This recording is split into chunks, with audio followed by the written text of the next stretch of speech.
오늘 우리가 함께 봉독할 말씀은 사무엘상 12장 22절부터 24절까지 말씀입니다. 우리 찾으셨으면 다 같이 봉독하겠습니다. 시작. 여호와께서는 너희를 자기 백성으로 삼으신 것을 기뻐하셨으므로 여호와께서는 그의 크신 이름을 위해서라도 자기 백성을 버리지 아니하실 것이요 나는 너희를 위하여 기도하기를 쉬는 죄를 여호와 앞에 결단코 범하지 아니하고 선하고 의로운 길을 너희에게 가르칠 것인즉 너희는 여호와께서 너희를 위하여 행하신 그 큰 길을 생각하여 오직 그를 경외하며 너희의 마음을 다하여 진실이 섬기라. 아멘. 자, 오늘 말씀은 사무엘의 은퇴 설교입니다. 우리가 잘 알고 있는 말씀이 이제 있죠.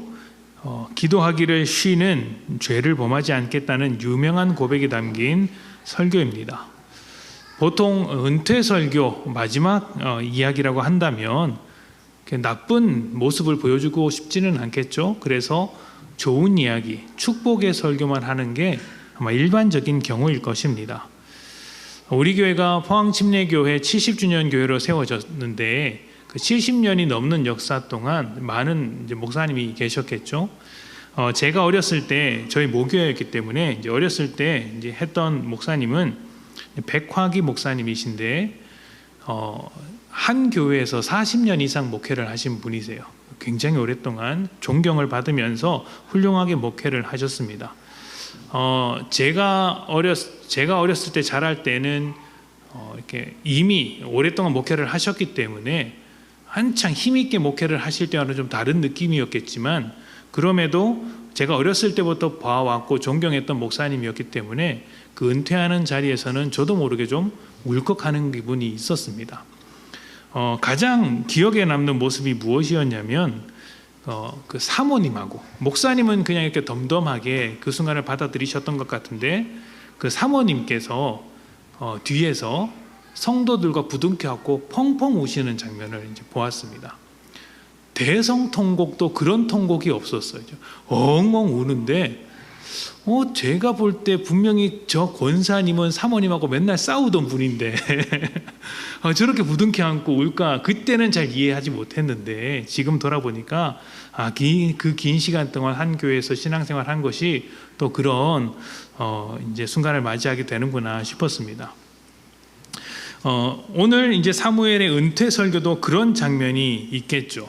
그런데 오늘 사무엘의 이 설교는 조금 다른 맥락에서 이야기되고 있습니다. 보통 은퇴 설교가 축복과 또 감동이 있는 자리라면 사무엘의 설교에는 걱정과 염려 그리고 경고와 함께 그 경고에 대한 위로가 담긴 설교입니다.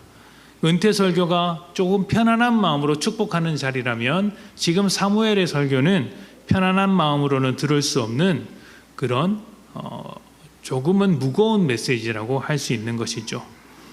사무엘이 기도를 쉬는 죄를 범하지 않겠다라고 한 것도 마찬가지입니다. 그러한 경고의 맥락에서 무거운 맥락에서 이스라엘 백성들에게 자신의 고백을 내놓고 있는 것입니다.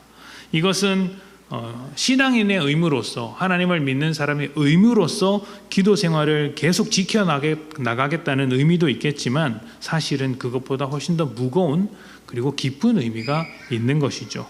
오늘은 이 사무엘의 설교를 통해서 왜 기도하기를 쉬는 죄를 범하지 않겠다고 했는지 그리고 기도하지 않는 것이 왜 죄로 불리는지에 대해서 말씀을 나눠보도록 하겠습니다. 자, 먼저 사무엘이 은퇴 설교를 한 배경을 좀 짚어볼 필요가 있습니다. 사무엘상 8장 4절부터 9절입니다. 사무엘상 8장 4절부터 9절까지 말씀 제가 빠르게 봉독하겠습니다. 이스라엘 모든 장로가 모여 라마에 있는 사무엘에게 나아가서 그에게 이르되 보소서 당신은 늙고 당신의 아들들은 당신의 행위를 따르지 아니하니 모든 나라와 같이 우리에게 왕을 세워 우리를 다스리게 하소서 한지라. 우리에게 왕을 주어 우리를 다스리게 하라 했을 때에 사무엘이 그것을 기뻐하지 아니하여 여호와께 기도하매 여호와께서 사무엘에게 이르시되 백성이 내게 한 말을 다 들으라. 이는 그들이 너를 버림이 아니요 나를 버려 자기들의 왕이 되지 못하게 함이니라. 내가 그들을 애굽에서 인도하여 낸 날부터 오늘까지 그들의 모든 행사로 나를 버리고 다른 신들을 섬김같이 내게도 그리하는도다. 그러므로 그들의 말을 듣되 너는 그들에게 엄히 경고하고 그들을 다스릴 왕의 제도를 가르치라. 아멘. 자, 애굽에서 탈출한 이스라엘이 가나안 땅에 정착하면서 사사들이 통치하는 시대가 열리게 되었습니다. 사사는 왕과는 좀 다릅니다. 필요할 때 등장하는 경우가 많았습니다.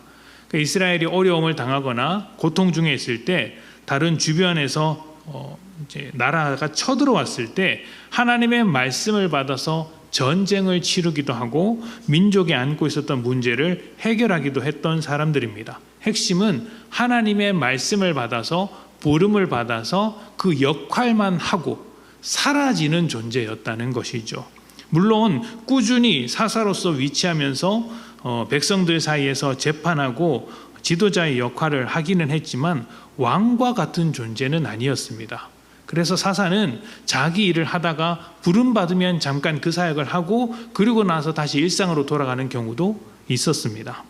왕처럼 백성들 위에 군림하는 사람도 아니었고 대를 이어서 사사가 될 수 있도록 길을 열어주는 존재도 아니었습니다. 그냥 자기 역할만 하고 뒤로 물러서는 존재였죠. 사무엘도 그런 사사 중에 한 사람이었습니다. 자, 그런데 이스라엘이 사사보다 왕을 요구하고 있습니다. 하나님께서는 사사를 불러 지도자로 세우셨는데 이스라엘은 왕을 요구합니다. 왜 왕을 원했을까요? 오늘 사무엘의 설교에 힌트를 엿볼 수 있습니다. 사무엘상 12장 12절입니다. 너희가 암몬 자손의 왕 나하스가 너희를 치러 옴을 보고 너희의 하나님 여호와께서는 너희의 왕이 되심에도 불구하고 너희가 내게 이르기를 아니라 우리를 다스릴 왕이 있어야 하겠다 하였도다.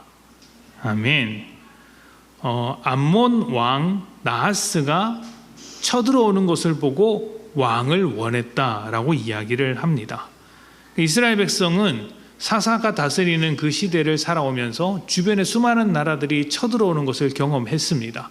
그때마다 하나님께서 은혜를 주셨고 또 막아주셨지만 그럼에도 끊임없이 쳐들어오는 적군을 보면서 무슨 생각을 했냐면 우리도 저들과 같이 강력해졌으면 좋겠다라고 생각했던 것 같아요. 근데 그들이 올 때 누구를 앞세우고 왔냐면 왕을 앞세우고 오는 것입니다.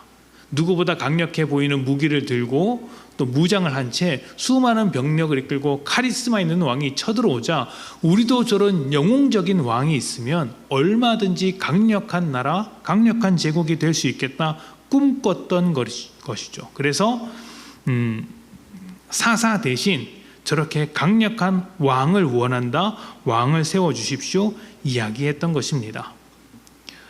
다른 나라가 쳐들어오는 입장에서 이스라엘은 왕이라는 것이 현실적인 해결책처럼 보였을 것입니다. 그리고 이 해결책을 선택하느라 하나님을 포기해 버렸습니다. 하나님 나라가 되는 것을 버린 것이죠. 이 현실적인 해결책은 다른 나라처럼 되는 것이었습니다. 다른 나라처럼 왕을 세우고 다른 나라처럼 강력해지는 것. 그런데 이스라엘은 다른 나라처럼 되라고 부르심을 받은 것이 아니라 하나님의 나라가 되라고 부르심을 받은 나라 아니겠습니까? 그러니까 하나님께서 저들은 나를 버린 것이다. 왕을 선택한 것이 아니라 나를 버린 것이다 이야기하셨던 것입니다. 사실 우리도 이런 경험들이 많습니다. 현실과 하나님 사이에서 갈등하는 경우가 많죠. 어쩌면 우리가 삶에서 순간순간 하나님을 포기하게 만드는 것, 하나님을 포기하는 순간은 모두 현실적인 문제 때문입니다. 그러나 하나님은 우리가 현실에 매여서 끌려다니기를 원하지 않고 그 현실을 뛰어넘기를 원하십니다. 눈앞에 있는 현실보다 영원하신 하나님께 소망을 두고 하나님의 왕되심을 고백하며 살아가기를 원하시죠. 그래야 현실에서도 소망을 품을 수 있기 때문입니다. 현실에 매여서 현실의 것을 선택하면 그 순간은 잘 될 것 같으나 그 현실이 나를 넘어뜨리는 또 다른 걸림돌이 되는 것이기 때문입니다. 이러한 것을 언제나 경고하셨던 하나님은 현실에 매달려 왕을 구하는 것을 싫어하셨습니다. 그러나 그들의 요구를 수용해 주셨습니다. 이게 하나님의 일하심의 방법이에요.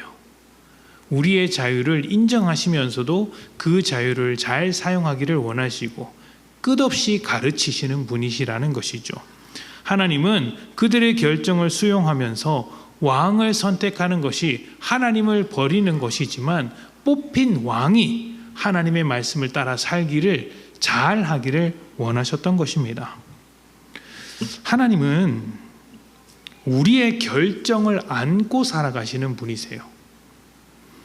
스스로 결정하도록 가르치시고 또 그렇게 살아가도록 우리에게 요구하시는 것이죠. 이것은 마치 아이가 스스로 공부하기를 기다리는 부모와도 같습니다. 스스로 공부하기를 가르치고 기다리다 보면 부모로서 자녀가 실패하는 꼴을 봐야 합니다. 그 실패하는 꼴을 보는 것이 부모로서 너무 아픕니다. 넘어지는 것을 보는 게 아프고 자꾸 도전했는데 안 되니까 상실감에 사로잡혀서 낭망하고 있는 모습을 보는 것도 아픕니다. 그냥 밥 안 먹고 축 늘어져 있는 그 모습 자체가 부모로서 속이 뒤집어지는 것이죠. 하지만 실패를 겪어야 성공의 자리까지 가는 것 아니겠습니까? 실패를 겪지 않으면, 상처가 나지 않으면 성장하지 않습니다. 운동을 해보신 분은 아실 것입니다. 이렇게 헬스장에 가서 역기를 들면 어설프게 들면, 쉽게 가벼운 무게만 들면 근육이 성장하지 않는다고 해요. 고통스러울 때까지, 몸이 뻐근해지고 더 이상 들 수 없을 때까지 들어야 근육이 성장한다고 하죠. 왜냐하면 그렇게 무거운 것을 들어야 근육이 찢어지고 그 찢어진 곳에서 근육이 자라서 근육이 성장하기 때문입니다. 그러니까 찢어야 돼요. 실패를 해야 돼요. 그래야 성공을 하고 성장을 하는 법이죠. 부모는 실패하지 않도록 만들어주는 사람이 아니라 실패에 머물지 않도록 도와주는 사람입니다. 그래서 때로는 그 실패를 겪도록 기다리고 또 실패에 주저앉지 않도록 돕는 것이죠. 실패하는 경험을 빼앗아 버리면 어쩌면 그것은 자녀의 성장을 가로막는 것과도 같습니다. 하나님이 그렇게 하시는 것이죠. 하나님은 우리가 인생을 스스로 주도하며 하나님의 뜻대로 살아갈 수 있도록 우리의 결정을 수용하시되 우리가 실패할 때 그 실패를 함께 짊어지시는 분이십니다. 그래서 우리의 죄를 십자가에서 담당하신 것 아니겠습니까? 인간의 잘못된 결정과 실패를 다 안고 일하시기 때문에 사실은 하나님께서 제일 고생하세요. 하나님께서 제일 속상하세요. 그런데 우리는 현실 앞에서 하나님보다 더 속상한 것처럼 하나님 앞에서 이렇게 소리칠 때가 많습니다. 자, 이렇게 이스라엘이 왕을 선택했습니다. 현실적인 해결책으로서 왕을 선택했습니다. 그러니 이제 사무엘은 어떻게 됩니까? 더 이상 왕의 자리에 머물 수가 없습니다. 사무엘은 지금 지도자의 자리에서 백성들에 의해 끌려 내려오다시피 내려오게 된 것입니다. 억울하죠. 사무엘의 감정이 좋을 리가 없습니다. 그래서 계속해서 하나님의 뜻에도 거절하고 너희가 지금 내 아들의 문제나 다른 문제를 가지고 계속해서 꼬투리를 잡아서 나를 그 자리에서 내려오도록 만드는 것이 아주 나쁜 의도다라고 이야기를 하고 있는 것입니다. 12장 1절부터 4절입니다. 사무엘이 온 이스라엘에게 이르되 보라, 너희가 내게 한 말을 내가 다 듣고 너희 위에 왕을 세웠더니 이제 왕이 너희 앞에 출입하느니라. 보라, 나는 늙어 머리가 휘어졌고 내 아들들도 너희와 함께 있느니라. 내가 어려서부터 오늘까지 너희 앞에 출입하였거니와 내가 여기 있나니 여호와 앞과 그의 기름을 기름 부음을 받은 자 앞에서 내게 대하여 증언하라. 내가 누구의 소를 빼앗았느냐, 누구의 나귀를 빼앗았느냐, 누구를 속였느냐, 누구를 압제하였느냐, 내 눈을 흐리게 하는 뇌물을 누구의 손에서 받았느냐. 그리하였으면 내가 그것을 너희에게 갚으리라 하니 그들이 이르되 당신이 우리를 속이지 아니하였고 압제하지 아니하였고 누구의 손에서든지 아무것도 빼앗은 것이 없나이다 하니라. 아멘. 사무엘은 자신의 소임이 얼마나 훌륭했는지, 얼마나 부끄럼 없이 일을 했는지 백성들 앞에서 확인을 받았습니다. 이렇게까지 잘했는데 하나님을 버리는 백성들 때문에 자리에서 내려와야 합니다. 얼마나 속상하겠어요. 얼마나 억울하겠어요. 자기의 잘못이 아니라 백성들의 잘못 때문에 백성들에 의해서 끌려 내려오다시피 하게 되었습니다. 하나님께서 내려오라고 하셨으면 모르겠지만 하나님도 이스라엘을 이렇게 받아주신 것이지 적극적으로 내려오라 하신 것은 아닙니다. 답답하죠. 자신이 내려오는 것뿐만 아니라 그 내려오는 선택이 잘못되었기 때문에 너무나 답답한 것입니다. 물론 사무엘이 이스라엘 백성이 기대했던 것만큼 암몬을 잘 막아내지 못했을 수도 있습니다. 또 그가 다스릴 때 주변국의 침략이 있었을지도 모릅니다. 하지만 그런 현실적인 문제들이 하나님을 버리는 이유가 되어서는 안 되죠. 반대가 되어야죠. 오히려 하나님께 나아가고 하나님을 찾는 이유가 되어야 하지 않겠습니까? 사무엘은 이러한 이스라엘이 안고 있는 문제점을 마지막 설교를 통해서 이야기하고 있는 것입니다. 너희가 얼마나 하나님을 철저하게 버리고 있는지 한번 들어봐라 라고 하면서 마지막 설교를 하고 있는 것입니다. 자, 말씀을 봅시다. 12장 6절부터 7절. 사무엘이 백성에게 이르되 모세와 아론을 세우시며 너희 조상들을 애굽 땅에서 인도하여 내신 이는 여호와이시니 그런즉 가만히 서 있으라. 여호와께서 너희와 너희 조상들에게 행하신 모든 공의로운 일에 대하여 내가 여호와 앞에서 너희와 담론하리라. 아멘. 자, 사무엘은 이스라엘 사람들이 그 지도자로 생각했던, 최고의 지도자로 생각했던 모세와 아론의 이야기부터 꺼냅니다.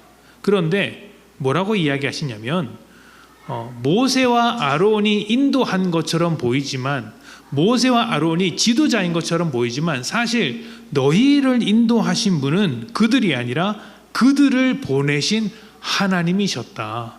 하나님께서 애굽에서 건져내셨고 하나님께서 광야에서 인도하셨으며 하나님께서 가나안 땅으로 들어가게 하셨다라는 이야기를 하시는 것입니다. 이것은 왕이라는 해결책을 요구했던 이스라엘의 정신을 번쩍 들게 할 만한 것이었습니다. 왕이 있으면 우리가 인도함을 받을 것이다, 강력해질 것이다 라고 믿고 있는 이스라엘 백성에게 지금까지 너희를 인도하시는 분이 하나님이신데 너희는 하나님을 버리고 있는 것이다 이야기하는 것이죠. 사람이 아무리 왕과 같은 해결책을 찾아도 하나님을 잊으면 말짱꽝이라는 것입니다. 왕이라는 해결책이 어떤 해결책입니까? 최고의 해결책이에요. 최고의 해결책. 근데 그 해결책도 하나님을 버리면서 붙잡게 되면 아무짝에도 쓸모없다는 것이죠. 어떤 해결책이든 또 어떤 문제든 하나님의 인도하심을 먼저 구하는 삶을 살아가야 한다고 사무엘이 이야기하고 있는 것입니다. 그렇게 인도자 되신 하나님께서 이스라엘에게 두 가지 일을 행하셨습니다. 그리고 이 두 가지 일은 모두 공의로우신 일이었어요. 하나님께서 너희의 인도자가 되셔서 공의로운 일을 행하셨다. 그것이 무엇이냐면 먼저 7절에 우리가 읽었는데요. 하나님의 일하심이 공의로우신 일이었는데 여기서 말하는 공의로운 일이라는 것은 이스라엘을 구원하신 것을 이야기합니다. 자, 그런데 무엇으로부터의 구원일까요? 좁게는 애굽으로부터의 구원이지만 넓게는 죄와 우상으로부터의 구원이었습니다. 8절입니다. 야곱이 애굽에 들어간 후 너희 조상들이 여호와께 부르짖음에 여호와께서 모세와 아론을 보내사 그 두 사람으로 너희 조상들을 애굽에서 인도해 내어 이곳에 살게 하셨으나. 아멘. 이것이 첫 번째 공의로우신 일이에요. 애굽으로부터 구원받았다는 것은 하나님의 백성으로 살아가기 위한 첫 번째 단계입니다. 거기서부터 벗어나야 하나님의 백성으로서의 삶을 시작할 수 있는 거예요. 물론 애굽 안에서도 하나님의 백성으로 살아갈 수 있습니다. 그러나 애굽이라는 나라 안에 있으면 이스라엘 백성의 신분이 무엇입니까? 노예예요, 노예. 노예이니까 주인의 말을 따라갈 수밖에 없죠. 특히 우상을 섬기는 주인이라면 더더욱 따를 수밖에 없습니다. 그래서 그 관계를 끊고 벗어나야 합니다. 애굽의 우상과 우상의 문화로부터 끊임없이 유혹당할 것이기 때문에 일단 그 지역에서부터 벗어나 하나님께 집중할 자리가 필요했던 것이죠. 그곳이 광야고 그곳이 가나안 땅이었던 것입니다. 그래서 가나안 땅에 들어갈 때 제일 먼저 뭘 합니까? 우상을 제거하잖아요. 이스라엘 중에 있는 우상을 제거하고 가나안 땅에 있는 우상들도 제거합니다. 그곳에서 오직 하나님께만 집중하며 살라는 것이죠. 죄를 단절시키고 하나님의 백성으로 살라는 부르심이 바로 공의로운 일이었습니다. 자, 두 번째 공의로운 일은 이것입니다. 9절부터 12절입니다. 그들이 그들의 하나님 여호와를 잊은지라 여호와께서 그들을 하솔 군사령관 시스라의 손과 블레셋 사람들의 손과 모압 왕의 손에 넘기셨더니 그들이 저희를 치매 백성이 여호와께 부르짖어 이르되 우리가 여호와를 버리고 바알들과 아스라도를 섬김으로 범죄하였나이다. 그러하오나 이제 우리를 원수들의 손에서 건져내소서. 그리하시면 우리가 주를 섬기겠나이다 하매 여호와께서 여룻바알과 베단과 입다와 나 사무엘을 보내사 너희를 너희 사방 원수의 손에서 건져내사 너희에게 안전하게 살게 하셨거늘 너희가 암몬 자손의 왕 나하스가 너희를 치러 옴을 보고 너희의 하나님 여호와께서는 너희의 왕이 되심에도 불구하고 너희가 내게 이르기를 아니라 우리를 다스릴 왕이 있어야 하겠다 하였도다. 아멘. 자, 애굽에서 나왔으면 이제 하나님으로부터 배우고 하나님을 아는 백성이 되어서 하나님의 뜻을 따라 거룩한 삶을 살아야 합니다. 이것이 하나님의 의도이고 목적이죠. 그런데 이스라엘은 하나님을 잊었습니다. 그리고 하나님을 버리면서 다른 우상을 찾아갔어요. 바알들과 아스라도를 섬겼으며 수많은 우상을 섬기는 범죄를 저질렀습니다. 하나님은 죄를 간과하시는 분이 아니시죠. 그래서 이스라엘 가운데 공의로움을 실천하시는데 그것이 죄를 심판하는 것이었습니다. 죄로부터 건져내신 하나님께서 이스라엘이 또 죄를 짓자 이스라엘 안에 있는 그 내부의 죄를 심판하기 시작하는 것입니다. 이 심판은 거룩해지기 위한 징계하는 심판이었겠죠. 그런데 이 심판을 어떻게 하셨는지가 주목해 볼 만한 것입니다. 어떻게 하셨습니까? 9절에 보니까 하솔의 군사령관 시스라, 블레셋 사람들, 모압 왕과 같은 이방 나라, 우상을 섬기는 나라를 통해서 심판하셨습니다. 그러니까 우상을 찾는 이스라엘을 하나님께서 무찌르셨던 우상 국가를 통해 심판하고 계시는 거예요. 이것은 너희가 우상을 찾는 결과가 무엇인지, 하나님을 버리며 자꾸 우상을 원하는 결과가 무엇인지 우상을 통해서 경험해 보라는 것이었습니다. 그리고 우상에게는 복된 것이 없으니 다시 하나님께로 돌아오라는 공의로우신 일하심이었죠. 하나님은 이스라엘을 위해 일하시는 분이십니다. 그러나 이스라엘만을 위해서 일하시는 분은 아니십니다. 하나님은 이스라엘을 사랑하시지만 그렇다고 하나님께서 이스라엘의 모든 죄를 간과하시는 분은 아닙니다. 이스라엘은 다른 모든 민족을 구원하기 위한 은혜의 통로로서 부름받은 민족이었습니다. 그래서 은혜가 잘 흘러가기 위해 먼저 거룩해져야 했었습니다. 우상으로부터 멀어져야 했습니다. 그런데 그들이 하나님을 잊고 은혜를 흘려보내지 않을 뿐만 아니라 우상을 찾고 있으니 하나님께서 그들을 징계를 통해 거룩하게 하셨던 것이죠. 하나님께서 하신 공의로운 일은 거룩하게 만드시는 것이었습니다. 그리고 그들에게 찾아온 어려움마저도 거룩하게 일하시는 하나님의 그 통치 아래 있는 일이다라고 선언하고 있었던 것이죠. 자, 그러면 이스라엘이 왕을 구한 것을 다시 한번 생각해 봅시다. 이스라엘이 왕을 구했던 것은 모압과 같은 강력한 나라가 쳐들어왔기 때문입니다. 그렇다면 이때 이스라엘은 무엇을 생각해야 할까요? 그 이전에 시스라가 쳐들어왔고 블레셋이 쳐들어왔고 암몬이 쳐들어왔습니다. 그런데 지금은 또 다른 나라가, 강력한 나라가 쳐들어왔습니다. 그러면 이스라엘은 무엇을 구해야 합니까? 하나님, 왜 우리에게 이런 시련을 주십니까? 억울합니다.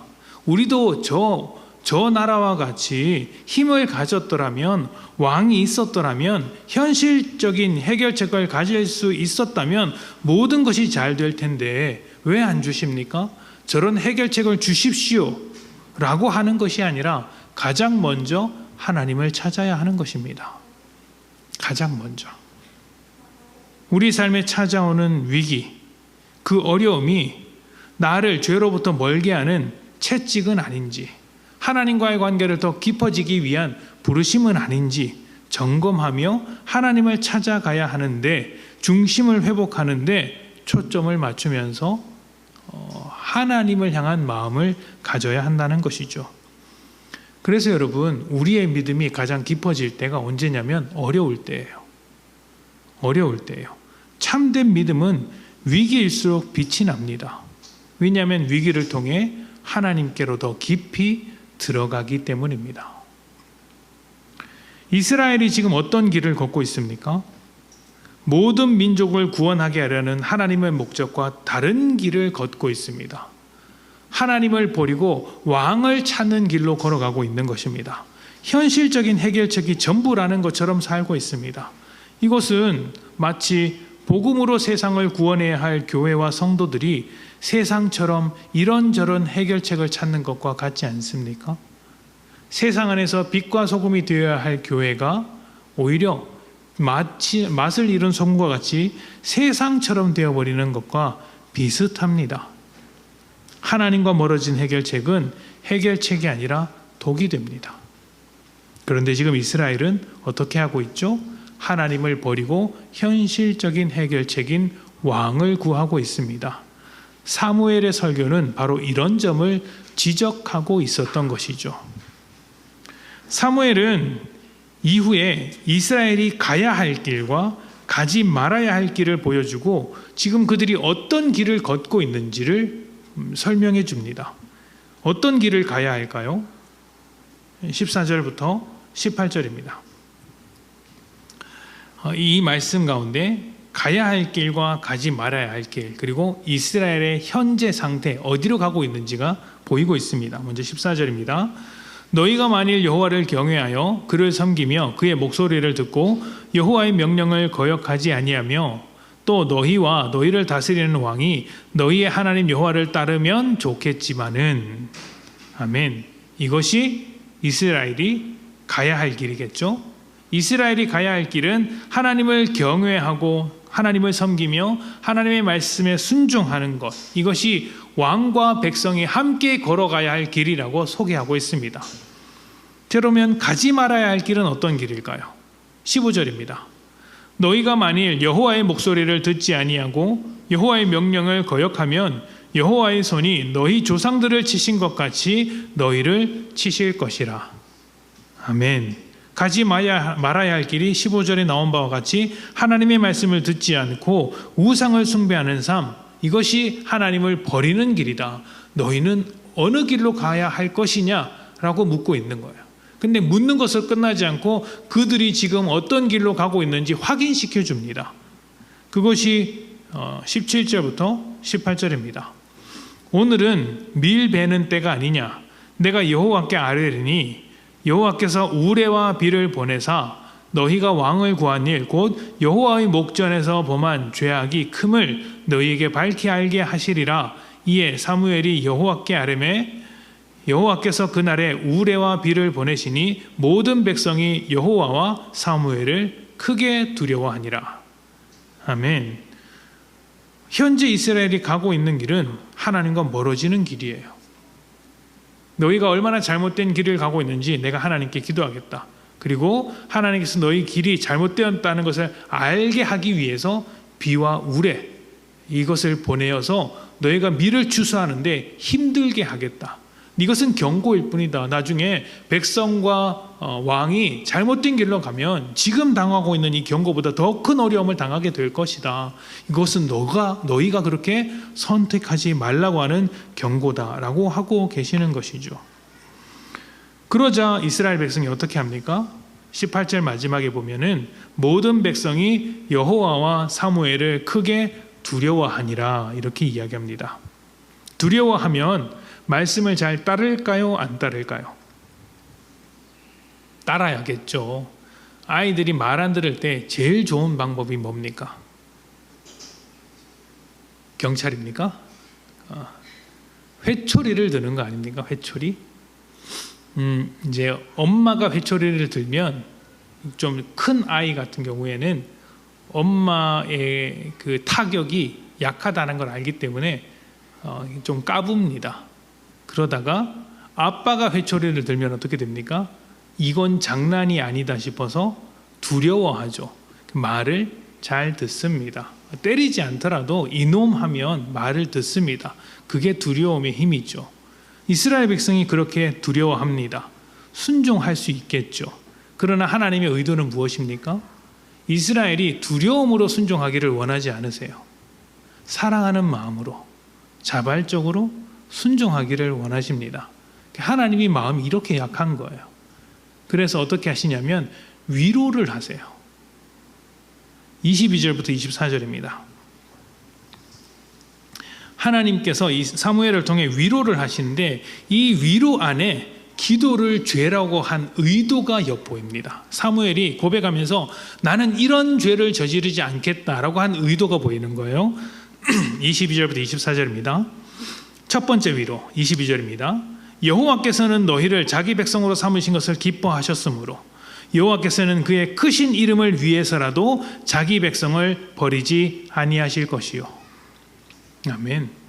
너희가 죄를 지으면 하나님 벌 주실 거야. 하나님께서 징계하실 거야 라고 하자 백성들이 우리 버림받는 거 아니야? 라고 두려워합니다. 그때 하나님께서 약속해 주시기를 절대 버리지 않겠다. 그리고 두 번째 위로가 23절부터 24절입니다.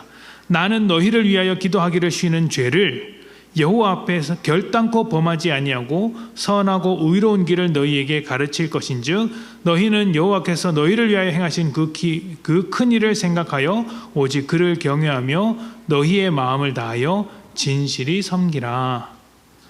아멘. 두 번째 위로는 하나님께서 너희를 포기하지 않은 것처럼 나도 너희를 버리지 않겠다입니다. 너희가 나를 버렸어. 너희가 하나님을 버리면서 나를 지도자의 자리에서 끌어내렸어.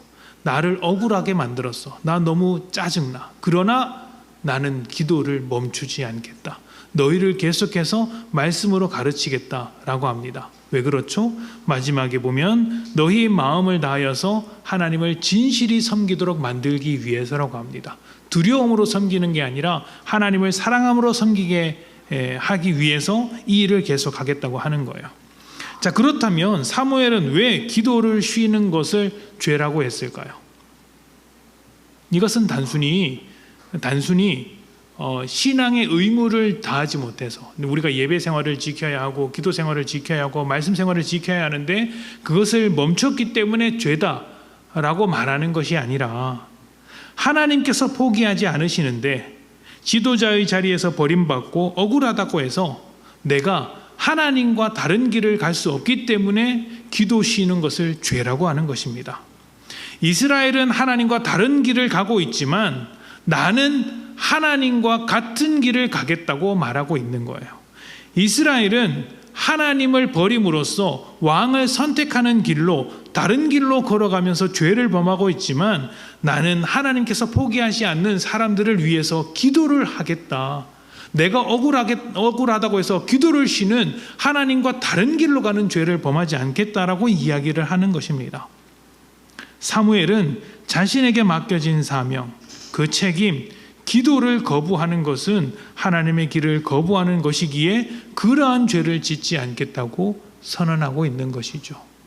그러니 이러한 이제 위로를 받은 이스라엘이 어떻게 결단해야 하겠습니까? 우리도 그 길을 가겠습니다라고 결단하지 않겠습니까? 그리고 이 말씀을 듣고 있는 우리도 똑같은 고백을 해야 할 것입니다. 이스라엘은 현실적인 해결책을 붙잡으려다가 하나님을 버렸습니다. 사무엘은 억울하게 자리에서 밀려났습니다. 그러나 하나님과 다른 길을 걷지 않았어요. 이스라엘은 하나님과 다른 길을 걸었지만 억울했던 사무엘은 하나님과 다른 길을 걷기로 결정하지 않았습니다. 기도를 쉬는 죄를 범하지 않겠다. 나는 기도를 쉬는 죄를 범하지 않겠다. 이 고백은 단순한 다짐이 아니라 하나님과 같은 길을 걷겠다는 결단이었습니다. 하나님께서 포기하지 않으셨으니 나도 포기하지 않겠다는 믿음의 결단, 믿음의 고백인 것이죠. 오늘 우리의 삶에도 현실적인 문제들, 억울한 상황들, 포기하고 싶은 순간들이 물밀듯이 밀려옵니다. 그때 우리가 하나님 대신 다른 길을 선택하게 된다면, 기도를 쉬는 그런 삶을 살아가게 된다면 그것이 바로 죄입니다. 그러나 우리가 기도의 자리를 지키고 하나님과 같은 방향으로 걸어갈 수 있다면 하나님께서 우리를 통해, 사무엘을 통해 이스라엘 백성을 훈련시키고 또 거룩하게 만드셨듯이 우리를 통해 가정과 교회, 또 이 땅에 무너진 질서를 회복하실 것입니다. 그러니 여러분이 이 시간 결단하시기를 축복합니다. 나는 하나님과 함께 같은 길을 가겠습니다. 기도를 쉬는 죄를 범하지 않겠습니다. 이렇게 결단함으로써 우리의 삶이 우리를 통해 회복되기를 소망합니다. 우리 함께 기도하겠습니다.